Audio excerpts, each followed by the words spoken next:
Zaini diagnosa tumor testis, Yolsak tumor dari usia 8 bulan. Dari 8 bulan itu dia tuh makin lama makin membesar ya testisnya. Dan itu juga kita nggak langsung bawa ke medis, tapi kita jalur ke alternatif selama beberapa bulan. Tapi ternyata hasil dari alternatif itu nggak ada hasil, yang ada malah makin membesar gitu. Terus kondisi Zaini juga menurun karena waktu itu emang posisinya karena ekonomi, bener-bener ekonomi ya dari dulu. Ada tetangga nyaranin untuk ke medis. Itu berapa kali dibawa ke rumah sakit RSCM, kurang lebih 3 kali bolak-balik ke sana tuh Zaini nggak ditindak apa-apa. Terakhir itu hanya cek lab. Dia bilang ini nggak apa-apa kok, kayak gitu. Karena kita nggak tahu ya trombosit apa, leukosit apa, hemoglobin apa, nggak tahu. Karena waktu itu nggak dijelasin, cuma bilang dokter ini nggak apa-apa.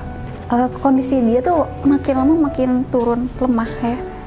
Akhirnya pagi itu saya cobalah jalan sendiri gitu ke puskesmas sambil bawa hasil lab itu. Dari hasil lab itu kata dokter, dibaca sama dia, ibu kok nggak dirawat anaknya?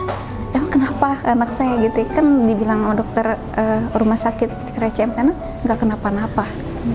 Enggak, ini tuh HB-nya udah turun banget loh. Ini harus segera ditransfusi. Beneran dok, dalam posisi bingung karena satu biaya, kedua juga bagaimana caranya gitu ya. Dari situ dikasih rujukan ke dokter anak juga, masih di rumah sakit besar, tapi kata dokter anaknya ini hanya hernia. Yaudah saya rujuk lagi bu ya untuk ke dokter bedah. Dilihat sama dokter bedahnya itu, ternyata kata dokter bedahnya ini tumor. Jadi saya benar-benar down ya. Jadi harus gimana dok?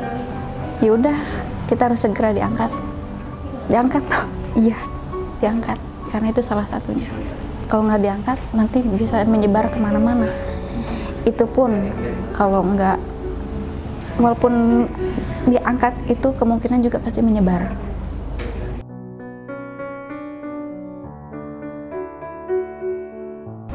Setelah dia operasi, hasil biopsinya turun seminggu dari rumah sakit ya. Terus akhirnya dokter baca juga, kata dokternya ini bu tumor ganas. Tumor ganas itu apa ya dok? Iya, dia harus di kemoterapi. Apa itu dok kemoterapi? Ya kemoterapi itu biar dia menghancurkan sel-sel tumor, tapi juga dia menghasilkan sel-sel yang baik juga. Tapi gimana dok untuk biayanya, saya benar-benar nggak ada sama sekali. Ya udah dok, kalau emang itu jalan yang terbaik buat anak saya kemoterapi, tapi saya minta rumah sakit yang bekerja sama dengan BPJS aja dok. Jarak 1 bulan untuk mundar-mandir ke rumah sakitnya itu, karena kita dengan uang 100.000 waktu itu naik kereta sama ayahnya bertiga sampai Zaini, kita coba dari subuh gitu ya. Nah, dari situ si Zaini dicek sama dokternya, oh ya udah katanya ini dijadwalkan untuk CT scan dulu. Nah dia CT scan, seminggu kemudian Zaini CT scan. Dan hari sebelum ada hasil CT scan itu, Zaini udah kayak sakitan. Zaini kesakitan, perutnya besar, di posternya juga biru. Nah, yang bikin saya khawatir itu di posternya tuh biru itu. Akhirnya saya ke IGD Darmaisnya, saya langsung bawa ke sana. Pas dilihat hasil CT scan-nya, dia udah menyebar sampai ke paru-paru. Sampai ke paru-paru. Bingung lihat, iya salah ya kan. Bagaimana ini? Ayah juga belum kerja, ya serabutan dulu ya. Serabutan. Mundar-mandir ke rumah sakit.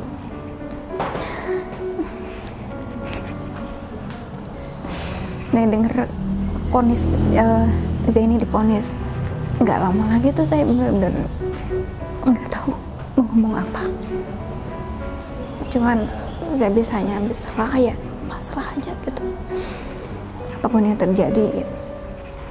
yang penting kita udah berjuang. Dokter udah bilang vonis nggak akan lama.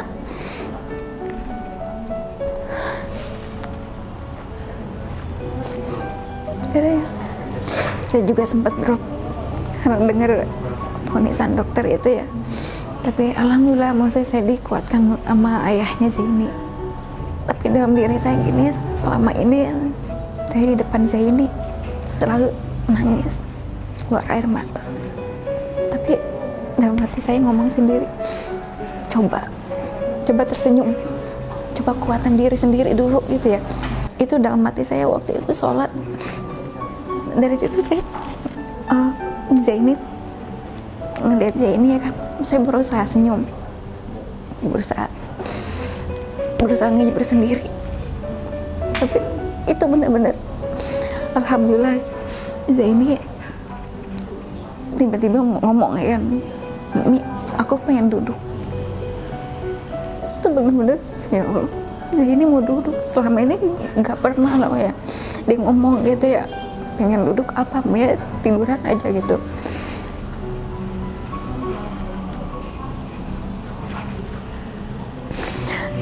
Dan saya itu yakin karena pas waktu itu ya Allah, berarti benar kalau kita kuat, kalau kita berusaha senyum di depan dia, itu kekuatan dia juga pasti tumbuh. Itu yang ya Allah bener, mungkin dari hati saya waktu semalam ngomong itu, ini jawabannya kata dia. Berarti dari dalam hati kita harus kuat, anak pun kuat. Tiba-tiba Zaini lepas selang, dicabut sendiri, dia pengen mam kata dia. Akhirnya kita telepon dokter, dok Zaini lepas selang sendiri dok, ini gimana gitu ya. Zaini pengen mam karena dia ngeliat makanan tuh kayaknya tuh pengen banget makan gitu dok gitu ya. Akhirnya kata dokter, iya nggak apa-apa, ya udah kalau emang dia mau makan coba yang lunak-lunak dulu gitu ya. Udah, kamu nggak usah pakai selang kok kata dia gitu. Kamu udah sehat tuh nggak apa-apa kata dia gitu ya. Beneran dok, nggak usah pakai selang NKT lagi. Enggak, dia makannya udah oke kan? Ya udah oke, alhamdulillah. Ya udah nggak usah, nanti tinggal kontrol aja seminggu lagi gitu. Dari situ saya ya Allah, alhamdulillah banget gitu ya. Itu setelah kurang lebih 9 bulan Zaini kemoterapi. Harusnya 6 siklus ditambah 3 siklus. Kita ikutin saran dokter ini, kita ikutin, alhamdulillah sampai sekarang Zaini sehat lah. Banyak sih kayak omongan tetangga gini gitu, dia bilang gini, ngapain sih diperjuangin, pasrahin aja. Emang saya banyak, utang saya banyak karena untuk pengobatan Zaini, untuk mondar-mandir ke rumah sakit, iya. Makanya saya sempat ya sedih lah dibilang gitu ya. Tapi ya alhamdulillah banget gitu ya. Sekarang semenjak ada pita kuning, transport pun kita dijamin, bantuan Zaini pun dijamin. Itu sangat membantu banget. Alhamdulillah Zaini sekarang kondisinya baik, bagus, sehat. Sekarang kontrolnya per 6 bulan sekali. Udah mau 2 tahun, per 6 bulan sekali. Harapannya untuk Zaini, biar dia sehat sih, biar dia sehat. Apapun yang dia inginkan tercapai, cita-citanya tercapai. Itu mah ya sehat dulu.